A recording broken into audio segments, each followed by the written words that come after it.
Well done for making it this far, all the way into week 11 on managing team conflict. This is really important. We've got some understanding of what's going on in a conflict. How do you work to resolve? How do you work towards reconciliation? How do you work towards collaboration and working well together? And the synergy that we all hope for in teams. That conflict uh, can be a great hindrance too. If it gets, particularly if it gets really emotive. I found in my research that once conflict had gone on for long enough, that it got to people's emotions and in a team, in a multicultural team, and that sort of emotional stirred upness went for more than a few weeks. It tended to really take hold, and it was very hard later on to resolve those conflicts especially if they were swept under the carpet. Conflict needs to be addressed, and it takes courage, and it's hard work, but we need to do it. We need to do it. Our goal is the glory of God. Our goal is to be reconciled to our brothers and sisters. Our goal is to be able to work together well with them. And there's going to be quite a lot of forgiveness and being forgiven in that process. And being humble before God and before each other. So, yes, not easy. Not easy at all. This week we're going to be reading the remainder of our chapter on managing conflict, and our emphasis there is on the role of team leaders, who we think play a particularly key role in the resolution of conflict, working through of conflict in a multicultural team. The Ting Tumi chapter has a good suite of different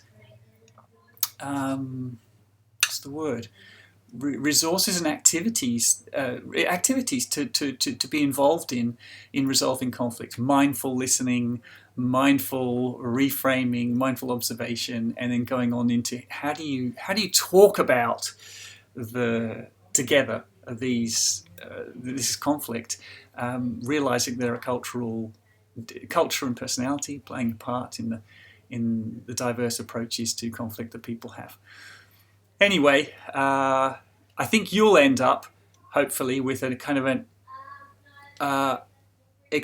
being able to explain a process that you think would work in a multicultural team for resolving conflict.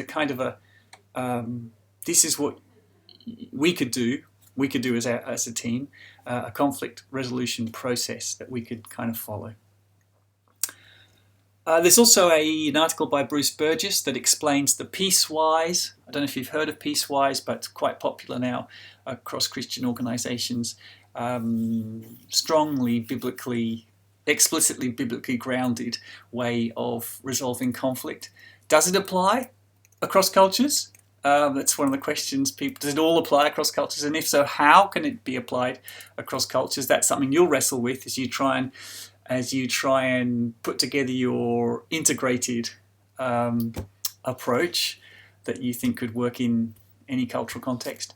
There's also a very nice article by, there's a couple of choices at the end of articles to read. The one I want to just draw your attention to is by Richard Gurch, and it's a paper he wrote at Trinity Evangelical Divinity School for Dwayne Elmer, actually, as part of a unit there, a subject there.